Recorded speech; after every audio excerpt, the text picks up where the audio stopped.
Ryan Reynolds here from Mint Mobile. With the price of just about everything going up during inflation, we thought we'd bring our prices down. So to help us, we brought in a reverse auctioneer, which is apparently a thing. Mint Mobile Unlimited Premium Wireless. How to get 30, 30, bit to get 30, bit to get 20, 20, 20, bit to get 20, 20, bit to get 15, 15, 15, 15, just $15 a month? Sold! Give it a try at mintmobile.com/switch.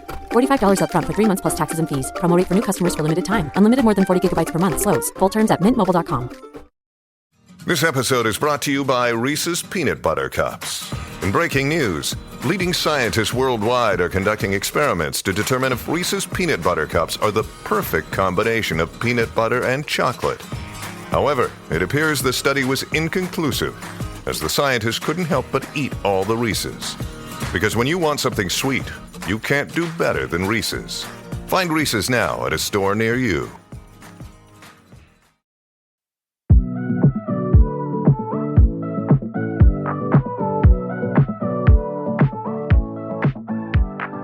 Welcome to the Travel Squad podcast. We're four friends that grew up together in the same small town. We followed each other to San Diego, and now we adventure the world together. One passport stamp at a time.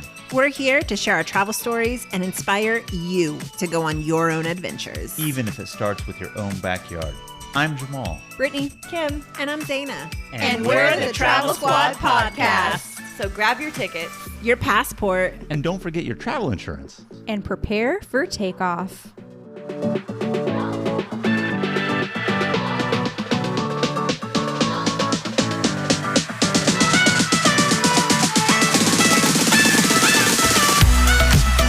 Hello, fellow travelers. Hello, everybody. What's up? Welcome to episode 72 of the Travel Squad podcast. Today, we're going to talk to you guys all about our top 11 national parks that require no hiking. I'm a big hiker, so I don't know if I'm going to like this episode. I don't know about that, Kim. Once you hit 30, you're no longer a solid hiker. Yes, I like to enjoy national parks with hiking and without hiking, and I think there's a lot to be said, so I'm actually really excited about this episode. A lot of scenic overlooks, beautiful drives, unique nature things to see, all right here in the U.S. in our national parks.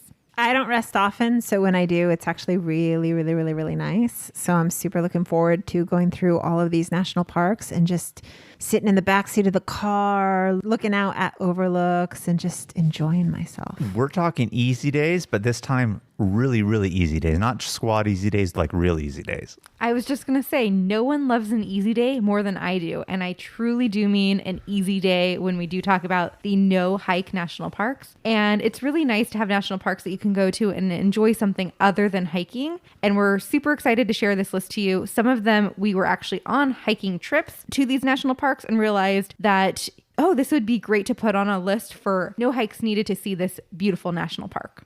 And we've touched upon this before. Kim said it one time and it really, really resonated, and it's so true. You know, there is the misconception that when people go to national parks, you have to be really physically active, do a lot of hiking. And for some people, that is the national park experience.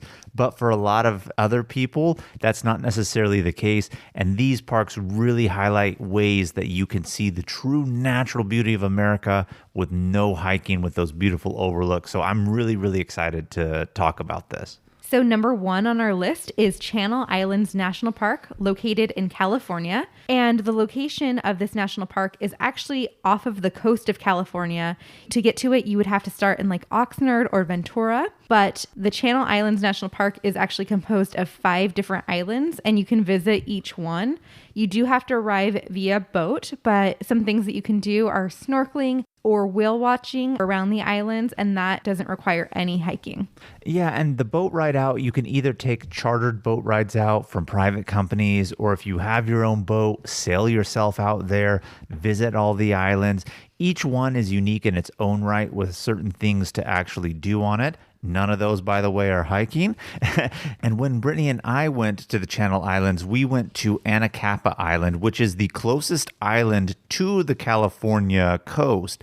And it does have the last lighthouse built on the west coast of the United States. And that island is famous for the seabirds nesting in that area. And all of the other islands that are there along the coast, a part of the Channel Islands, none of the seabirds nest there. They specifically go to Anacapa, which I find so odd. It's like, why compete for that limited space when there's other islands? But no, they just decide to go there.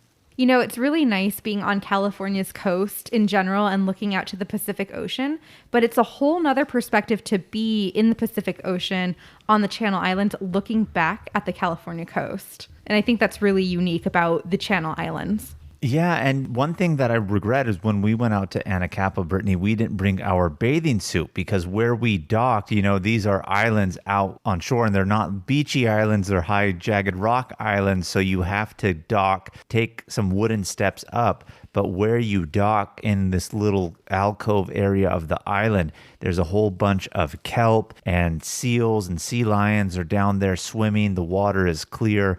And they said, oh, if you have your bathing suit and some goggles, this is a great snorkeling area. And I really want to go back and do that, whether it be at Anacapa or any of the other islands. And some of the islands you can even camp on as well. So if you're into camping out kind of remotely, this is a place to do it. I just want to take a moment to acknowledge the fact that Jamal did not bring his bathing suit. Therefore, he was not prepared. Well, neither did Brittany. And they did not advise us that there was swimming. That's true. On an island. Who would have thought? I guess, when you put it in that perspective, but... Well, it's an island, but you actually dock and you have to climb up like 75 steps to get to the top of Anacapa. So you wouldn't think that there's no beach or shore, really. It's like a rock protrusion out of the Pacific Ocean.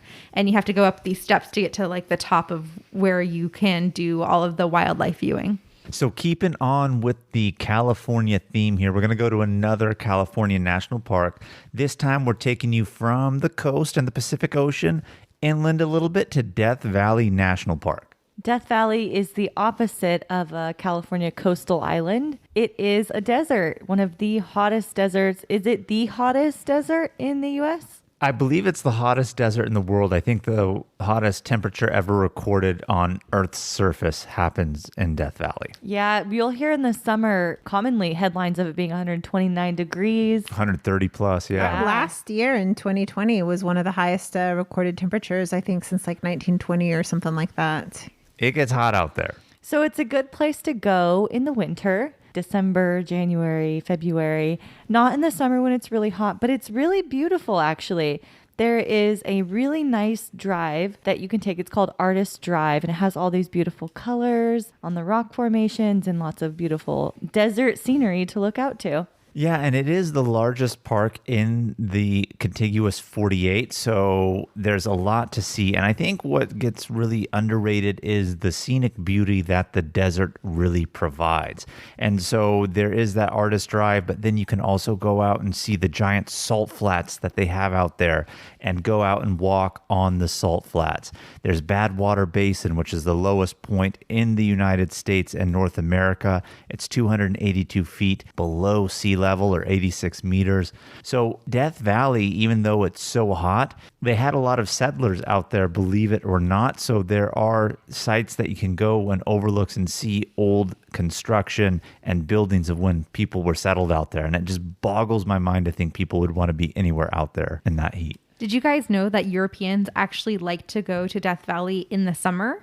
I was just thinking about that fact because Jamal did mention that on episode 23 for Death Valley. And I just can't even believe that like people are flocking out there during the summer to experience that type of heat. Europeans specifically. I heard this on NPR, and it was actually, you mentioned, Zaina, how 2020 had one of the hottest years on record. Well, the year before that in 2019, it was like the second hottest. And they were talking to a park ranger, and it was on the radio, and they were saying, oh yeah, like even though it's really hot out here, you'd be surprised how many people come during the summer.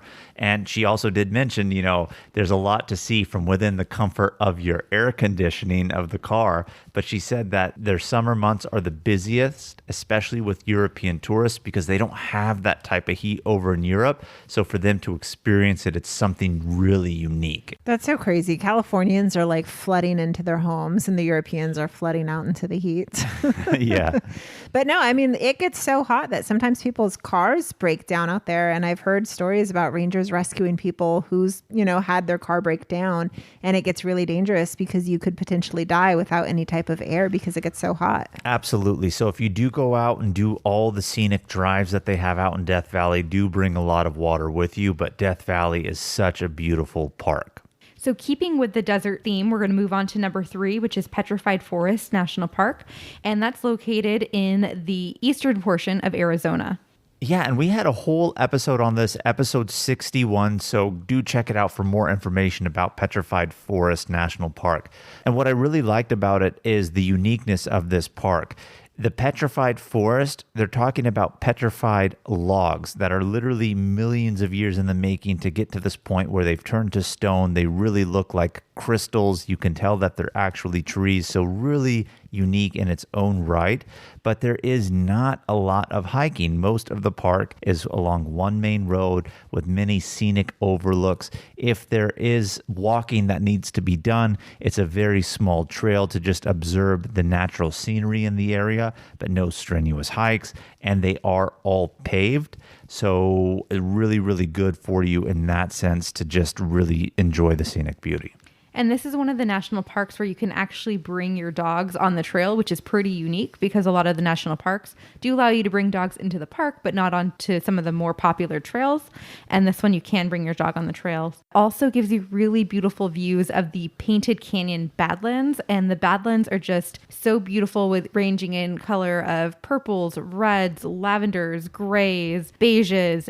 So beautiful. It really does look like someone's taken a brush and painted the canyons. So beautiful. Now, I have not been to this park, but I remember when you guys came back from it and you were talking about it, I didn't really know what to expect. And when I saw the pictures, it just like blew me away with how beautiful it was. And we have an itinerary available for this national park. It also includes Saguaro National Park and Grand Canyon. So definitely check it out on our website, travelsquadpodcast.com. Yeah, and you said it, Brittany, keeping with that, we're moving on to Saguaro National Park because keeping in the desert here, this is located in Arizona. This time, instead of the northeast Arizona, we're going down to southern Arizona to Saguaro National Park. And in Saguaro, there is hiking available, but we're not talking about hiking in this episode. So there are 2 famous scenic drives. The park is actually broken up into a western portion and eastern portion, and the town of Tucson sits in the middle.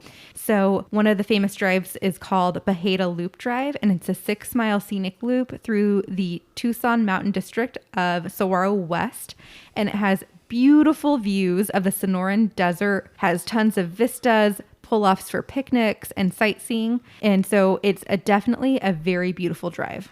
And what we didn't mention is what Saguaro National Park is. Saguaro is a type of cactus. And so this national park pretty much preserves the ecosystem that these cacti thrive in.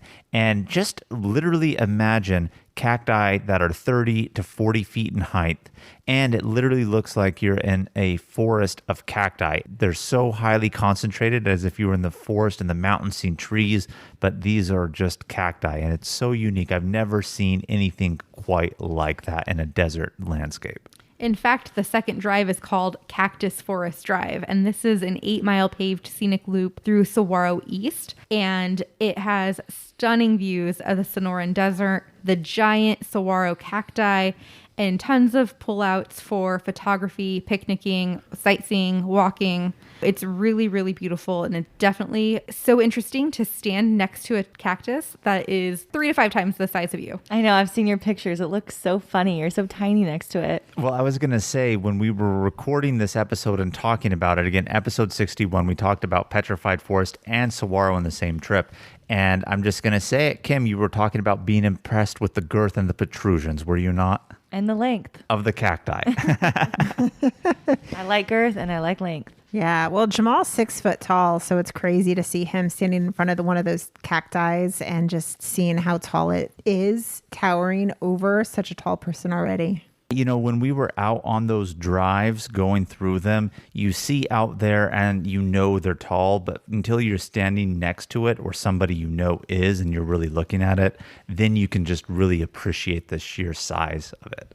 And from Saguaro National Park in Arizona, we're moving one state east into New Mexico, and we're going to number 5, Carlsbad Caverns National Park. And Carlsbad Caverns is located in the southeast portion of New Mexico. And what this is really famous for is the large cave that they have out there.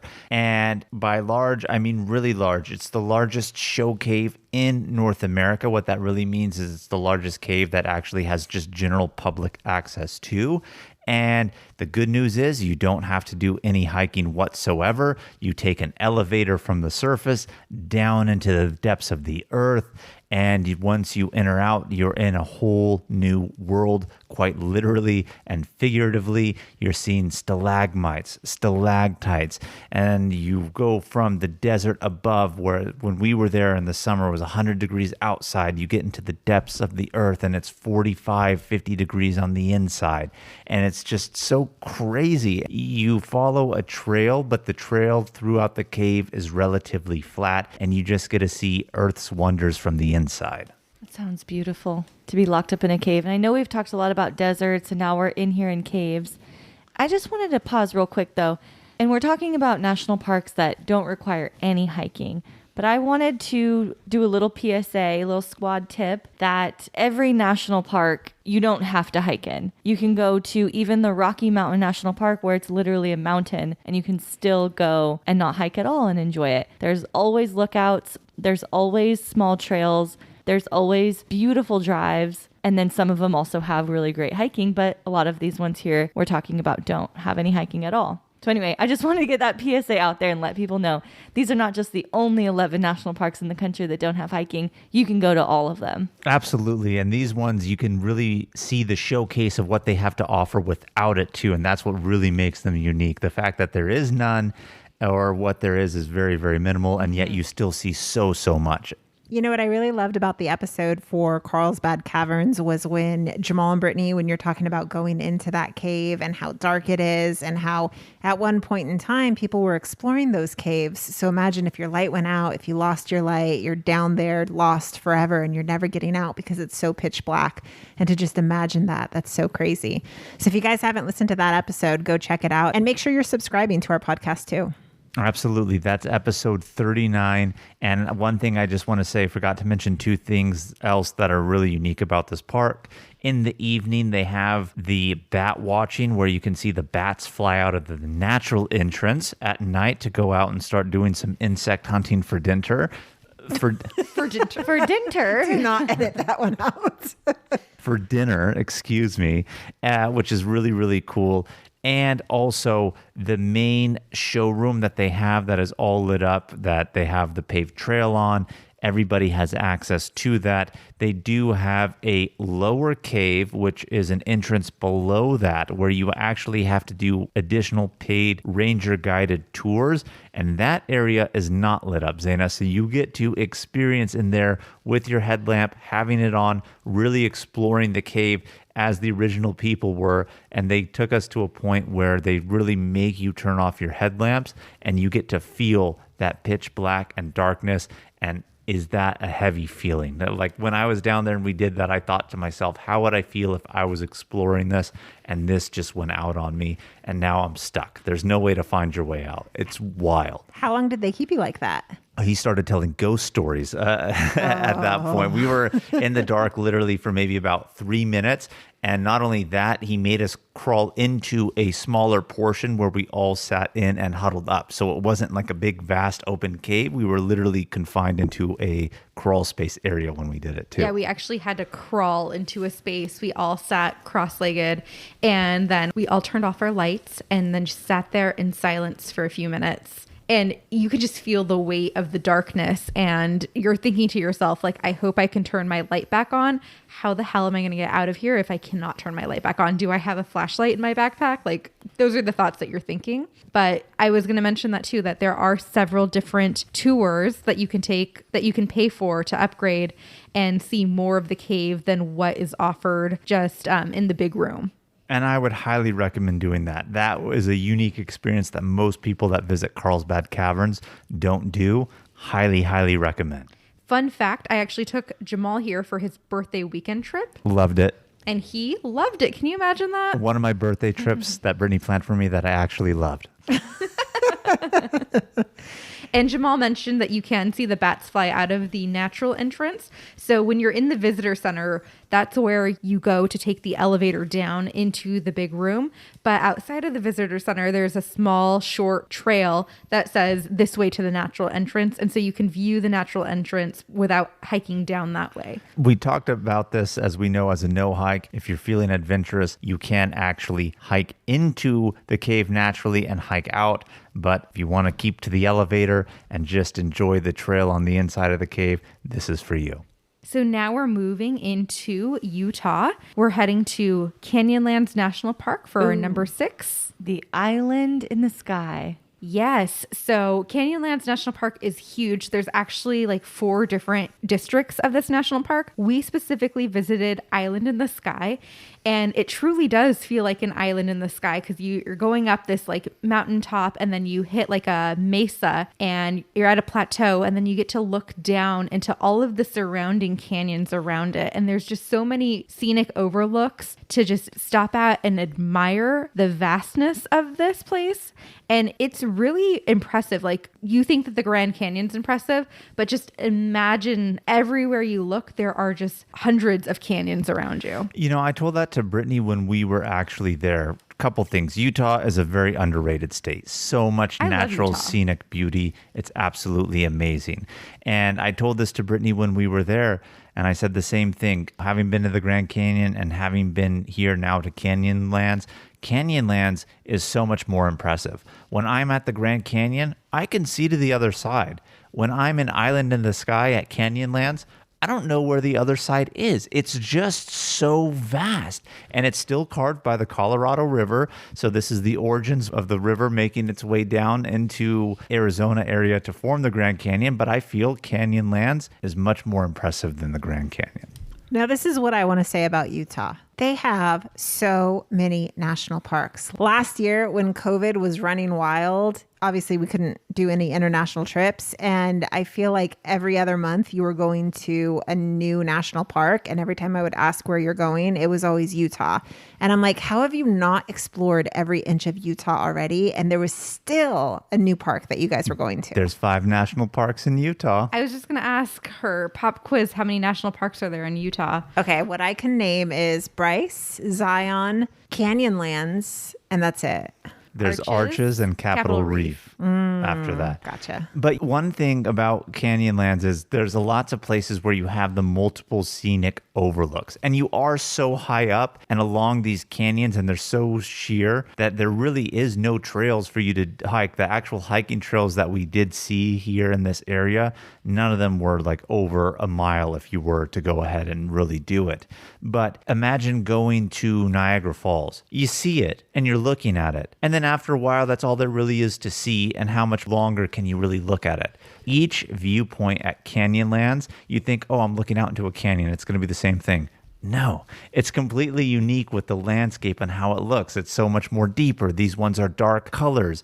At one point, it even looked like when we were at Hawaii Volcanoes National Park and looking at the surface and caldera of Mount Kilauea, it just had that dark death look, but very beautiful at the same time. And so the scenic overlooks are so impressive at Canyonlands. Yeah, so I'm just going to mention one of the best overlooks was called Grand View Point, and it's supposed to have one of the best canyon views in the entire Island of the Sky district. And it is a paved accessible overlook, only like 300 feet from the parking lot. So you barely have to get out of your car to see this beautiful overlook. Yeah, and another viewpoint is the Schaefer Canyon viewpoint. Here you can walk out to the edge of the Islands in the Sky Mesa and stand about 1,400 feet above the canyon. Just so impressive. But one thing that we weren't able to do that I would highly recommend to do, and it's actually one of the highlights of Canyonlands National Park, is doing the 100-mile loop around the White Rim Road. So it will take you from the top portions of the canyon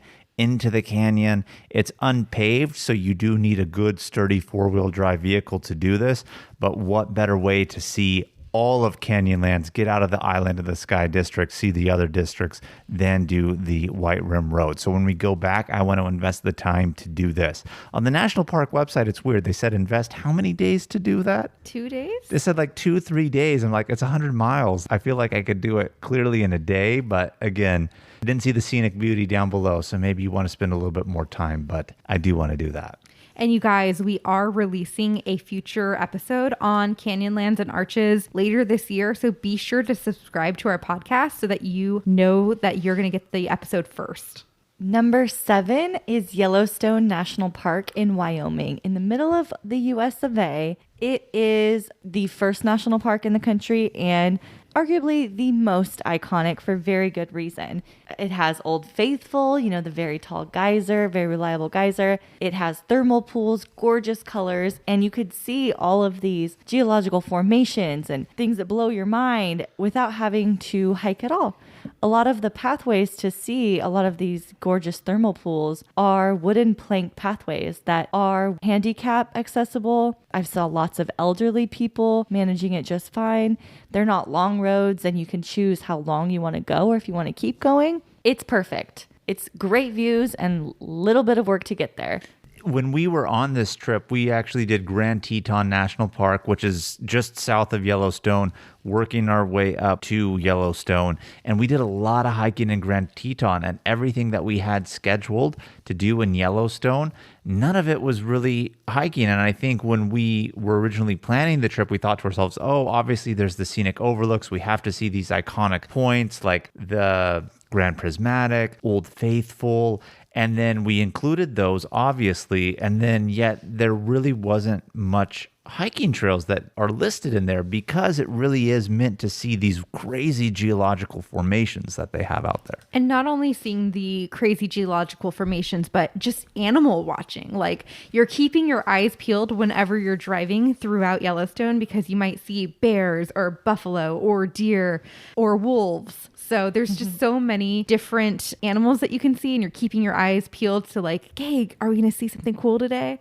I mentioned this when we talked about this in episode 57 here when we were going over Yellowstone. This is America's safari. I mean, unless you're out in Alaska, the last frontier area, when you're down here in the lower 48, this is where you go to see wildlife here at Yellowstone National Park. We would see tons of cars pulled over on the side of the road, parked with their binoculars, just sitting out there, enjoying it, talking to other people. And that was one of the draws and attractions of the park. I remember when we pulled over one time because we saw so many people like, oh, what are they looking at? And these people had binoculars and like, oh, we're watching a mama grizzly and her cubs. They're up there in that little snowpack on the mountain. And unfortunately, we didn't have ours, but that's such a huge excitement. You see people pulled over to the side of the road and there's wildlife happening. And what it is, it's always a surprise when you find out. And people go there for like weeks on end. Like, we talked to a couple and they're like, yeah, we go every year for like 2 to 3 weeks. And they know the bears by like their numbers and how many cubs they have and how many they had last season. So like, people are keeping up on these bears. Keeping up with the bears. Not only that, but something else I did not know about Yellowstone is that there is a Grand Canyon of the Yellowstone here, just like the Grand Canyon, but it is just as gorgeous though. It's this just beautiful canyon where it's just peppered with scenic overlook spots. So we would get in the car, drive to one, get out, take a picture, drive like half a mile down the road, get out, take another picture, and it kind of curves around with this creek river thing at the bottom of it. It was the Yellowstone River that forms that canyon, by the way. Yellowstone River. And the colors popping out, and then from each scenic overlook, you think it's the same thing from a different view, but the new view is even more gorgeous than the next new view. And it's just a day of pictures, and it's beautiful. And some of the overlooks have views of the waterfalls flowing into the canyon. Some of them just have views of the canyon itself. And like Kim said, every half mile or so, we're like, oh, wait, there's another overlook. Should we get out? And we're like, yeah, we have to, because it was like FOMO. You don't want to miss out on possibly not getting the best view. I remember when Brittany told us what we were going to be doing when we were looking at the Grand Canyon of Yellowstone and how many overlook points that there were. And then we did the first one, we did the second one, and then we did the third one. And then when we were on our way to the third one before we got there, I was thinking to myself, it's going to be the same thing again. But you guys are so right. It really was a different view, and it was more breathtaking than the next. And by the time we did the fourth and there was working our way to 5 and 6, I was excited for 5 and 6 instead of we're going to be doing more. I would have to say my favorite scenic overlook at the Grand Canyon of Yellowstone was Artist Point, though. It was beautiful. Very beautiful indeed. So moving on north from Wyoming, we're going to be heading up one state here to Montana and going to Glacier National Park. And Glacier National Park is another perfect park to do no hiking and still seeing everything that you need to see. Yeah, Glacier National Park has a very famous road. It's called Going to the Sun Road. And it basically goes to the sun. Yeah, to the sun. Pretty much. But it has so many different viewpoints and lookouts and stopovers. It pretty much begins at Lake McDonald. And Lake McDonald is the iconic lake of Glacier National Park, where it has the very beautiful colored rocks reflecting in the water. Have you guys seen a picture of that? Oh, yeah. I have. It's incredible. And so everyone goes to Lake McDonald to get that scenic picture of the rocks, and you can see their beautiful colors. The water's crystal clear, the backdrop of the mountains in the background. It's amazing. I definitely recommend you guys going and specifically stopping at Lake McDonald for that. But as you go through Glacier National Park, there's so many different overlooks and waterfalls and peaks. One of the other famous one is called a garden wall, or the Weeping Wall, and it's 100-foot long rock wall, and it weeps out water. So in the months where there's a lot of snow melt, there's water gushing from these rocks, and if you were to drive your car under it, you would have to keep your windows up because you would just get soaked if your windows were open. Yeah, and another really unique thing about Glacier National Park is how short of a season it has for visitors. Going to the Sun Road is going up this mountain. You start down by Lake McDonald, as Brittany said, and then once you start climbing that windy mountain road, you start getting into higher elevations where there's actually snow. You're along sheer cliffs. So because of how much snow they have out there, you can't even take this road until sometimes late May or June, sometimes even later. So their season is really, really short in that sense. So if you go early on in the season when they first open that road, you can go ahead and see the Weeping Wall at that time. But my favorite thing that we came across on the Going to the Sun Road was Logan's Pass. This is a very well-trafficked spot. The visitor center is located here. It's located on the Continental Divide. I know we talked about this before. I'm going to give another pop quiz to see if you guys remember. What is the Continental Divide, Zaina? I swear I know this. Okay, the Continental Divide is something from the west and the east. Oh, wait. Anything on the west, the water runs one way. Anything on the east, the water runs the other way. Yeah, so if it falls on one side, on the west, it will flow to the Pacific. If it falls to the east side there, it will flow out to the Atlantic. So Logan's Pass is along the Continental Divide. Yes, and from there originates a lot of the hiking trails you can do, but we're not talking about the hiking trails. From there, there's a very scenic overlook point at Logan's Pass, and Brittany and I may have seen one of our top 5 sunrises at Logan's Pass. The sunrise was amazing. Like literally we got there at like golden hour, which is an hour before sunrise.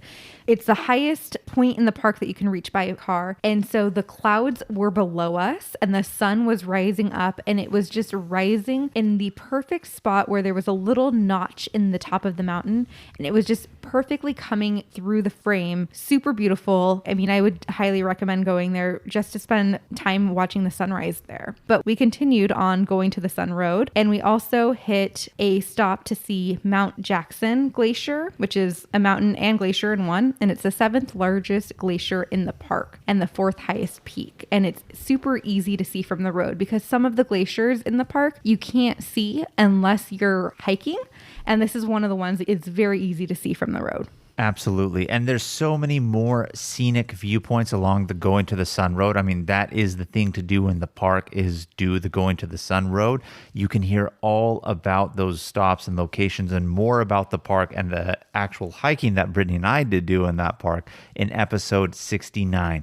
But before we move on, I just want to say this. We mentioned how the Going to the Sun Road is along sheer cliffs, winding your way up. I thought to myself, how are we going to see wildlife like on these roads? I mean, it's a sheer cliff to the right, to the left. Animals would have to be literally following the road with the cars. And as Brittany and I were coming down, we came across bears that were on there. I'm just like, how is there a bear on here? Like, we're up so high and this is a sheer cliff. So even on that, I was thoroughly surprised. You will catch some wildlife in the most unexpected places, like Glacier. And he was getting some berries. It was so cool to see because we just stopped there on the road and he was just going through the bushes, eating some berries.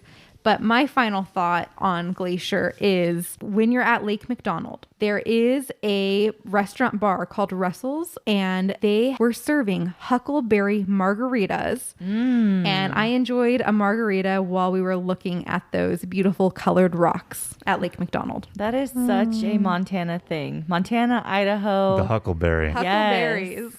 And you know, if these weren't real easy days, we would not be drinking and doing hiking. So kudos to Glacier on that end so that way we could enjoy the huckleberry margaritas.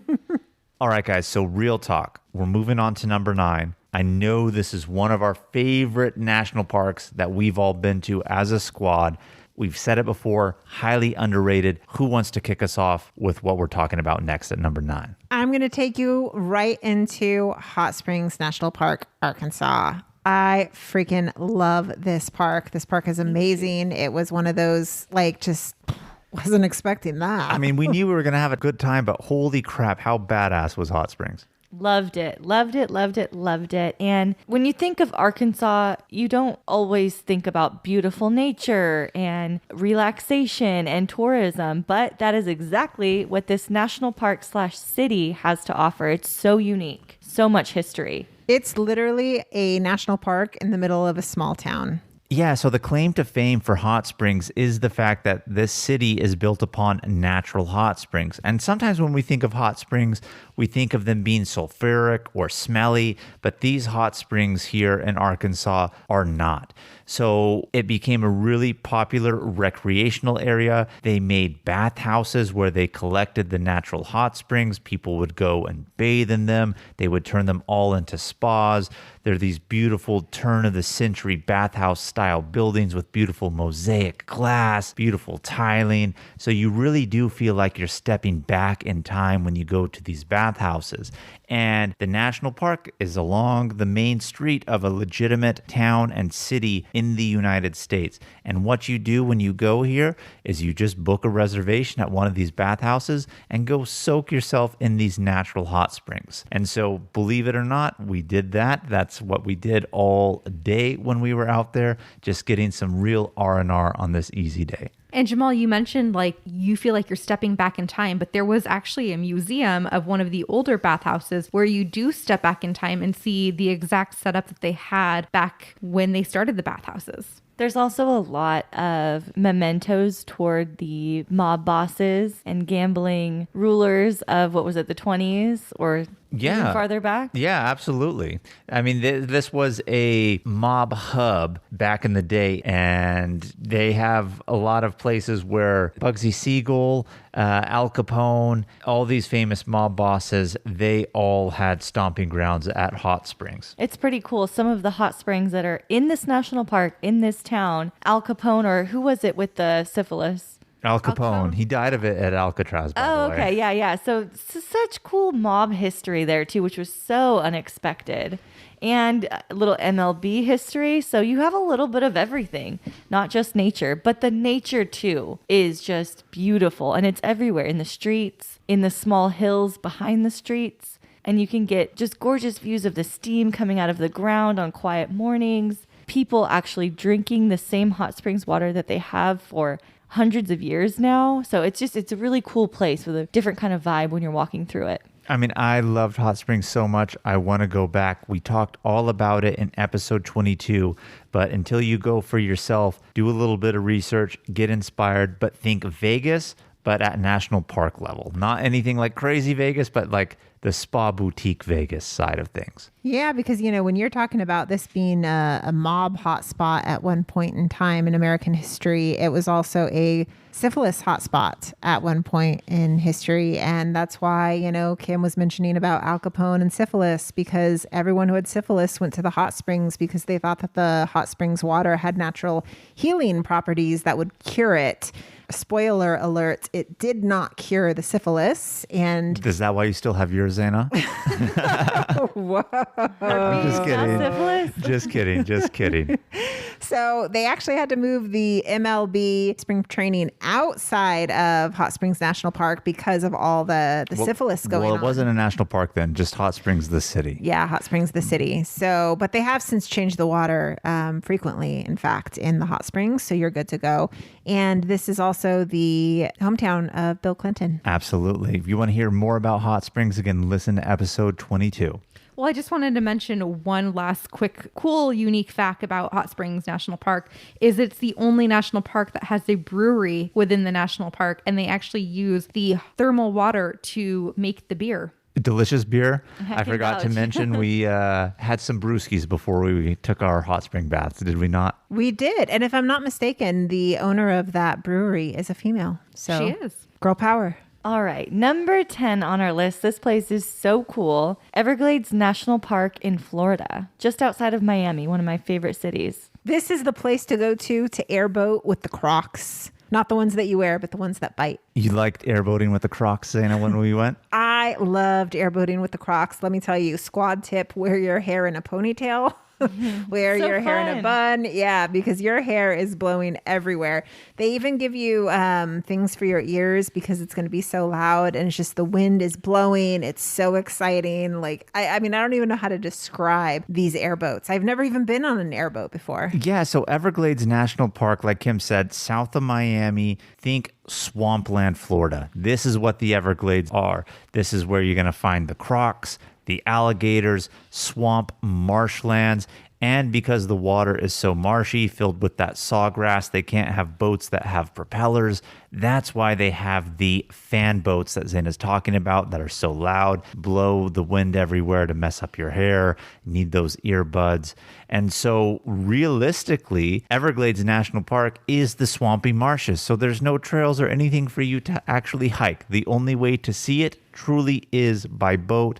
And you have done yourself a disservice if you go to Everglades National Park and do not do a airboat tour. You know what was so great about the airboats is the men who are driving it are burly. They usually have beards, and they're typically wearing flannel. We've talked about this before. We'll say it again. If you guys are a big burly man wearing a flannel, DM Zana either on Travel Squad or direct. You're right up her alley for type. That's her go-to.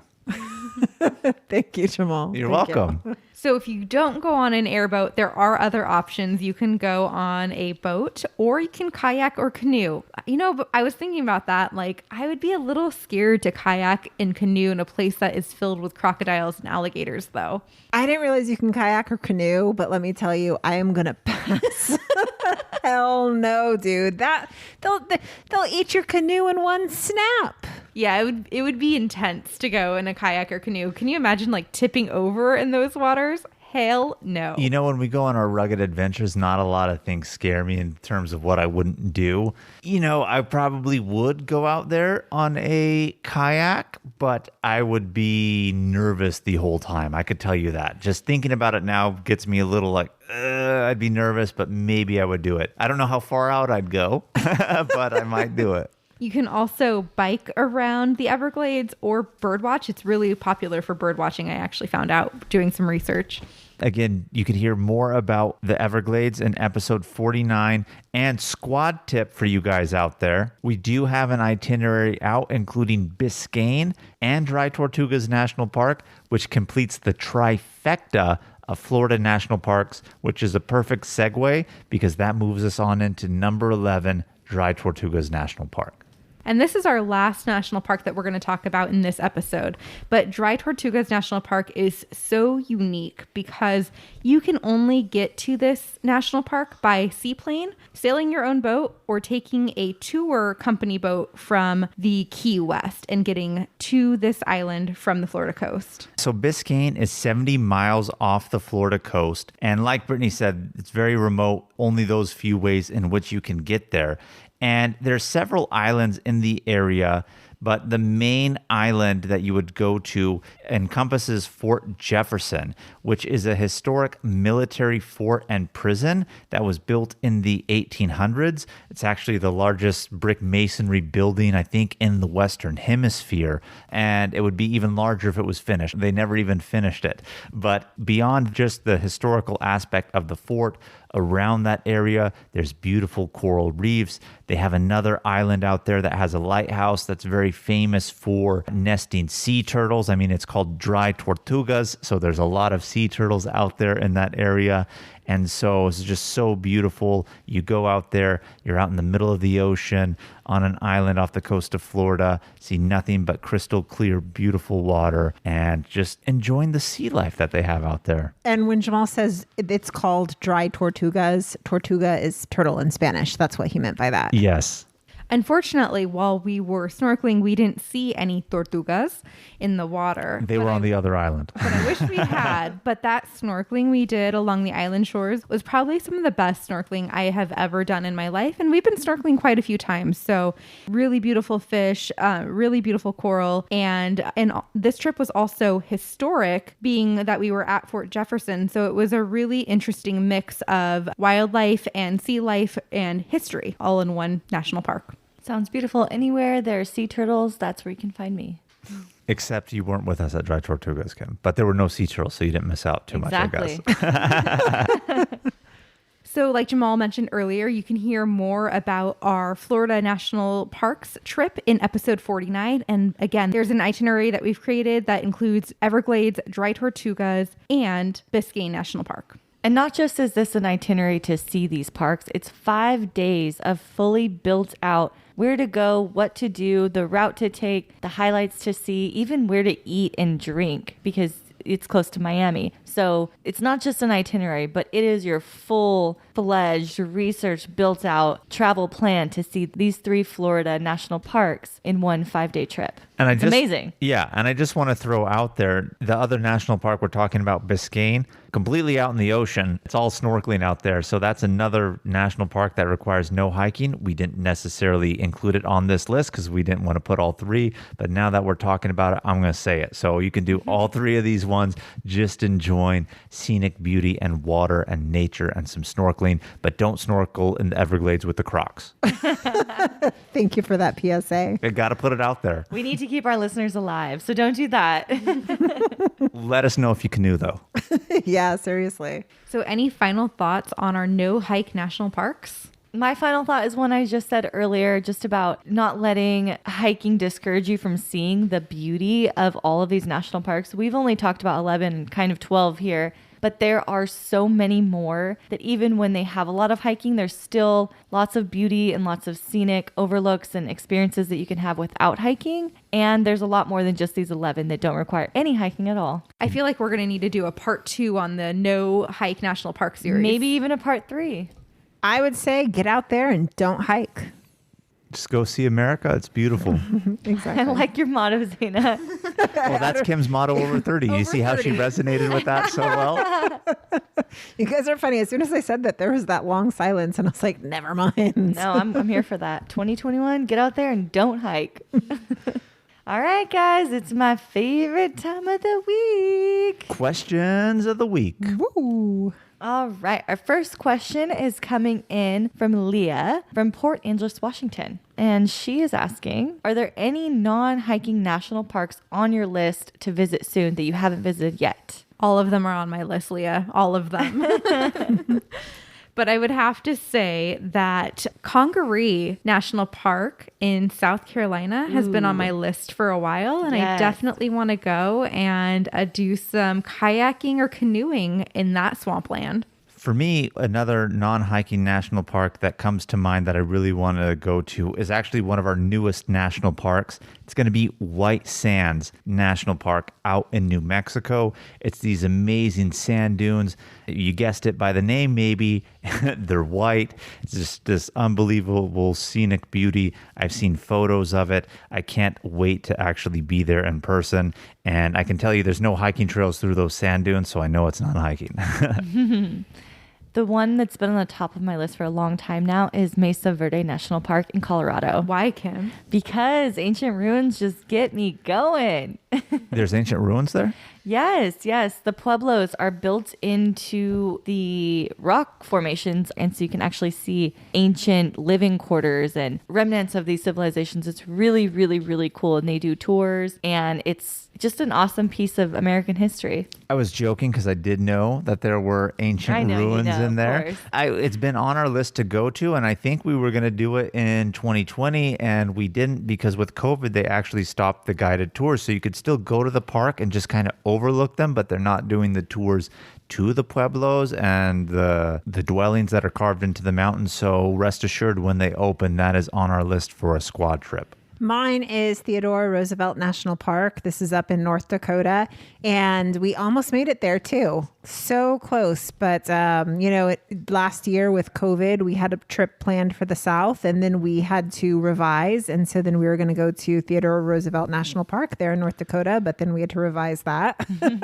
So close, but not there yet, and I'm super excited. Me too. I want to go there to see more bison. We had them in Yellowstone, but this is going further east on the American plains, and we still see the great bison. I was just about to say, I mean, this is the habitat for bison, elk, prairie dogs. I can't even say prairie you like dog. Prairie dogs? You know what? I can't say it without laughing because of the movie Rat Race. If you have not seen that movie, go see it. And yes, Theodore Roosevelt National Park. So our second question is from Danny from Cardiff. Thanks, Danny. Hey, Danny. Danny. And he asks, what national parks would you recommend for a March trip? So if you're in Cardiff, you're really close to Death Valley and Joshua Tree, represented in California here. So I would say those two right off the bat. Yeah, because Death Valley and Joshua Tree are out in the desert. So you're at that transition of going from winter into spring. So it won't be too hot out there, and it's not full winter. So it's not too cold out in the deserts too, because the deserts get cold in the winter. So those would be great March ones. I would also wager to say all three of the Florida national parks, Everglades, Biscayne, Dry Tortugas. Why I would say that? Florida is good all year round temperature-wise, but when I say good all year round, realistically, if you go any later in the summer, it's just going to be way, way, way too humid. So I think March gives you that good buffer time to experience the Florida national parks when it's not fully winter and also before it gets disgustingly humid out there. And if you decide to kayak or canoe in the Everglades, let us know. Yes. Danny, it sounds like you need to purchase our itinerary on Florida's 3 national parks because this trip would be perfect for you in March. Absolutely. Yeah, I have to agree. I think March is that shoulder season where it's still snowy in a lot of places. So a lot of the mountainous national parks are going to be too snowy to hike in, or a lot of trails are going to be closed, or even a lot of the scenic viewpoints will still be closed. I know we went to Yellowstone in the end of May and there were still some snow closed trails that were just walking trails. Yeah, and Glacier doesn't even start to open the Going to the Sun Road until June or July. Yeah, so I think Florida is your spot. All right, everybody. Thank you so much for tuning into this week's episode. please keep the adventures going with us by following us on Instagram and on YouTube at Travel Squad Podcast. And tag us in your adventures by sending us in your questions of the week. And if you found the information in this episode to be useful, or if you thought we were just plain funny, please make sure to share it with a friend that would enjoy it too.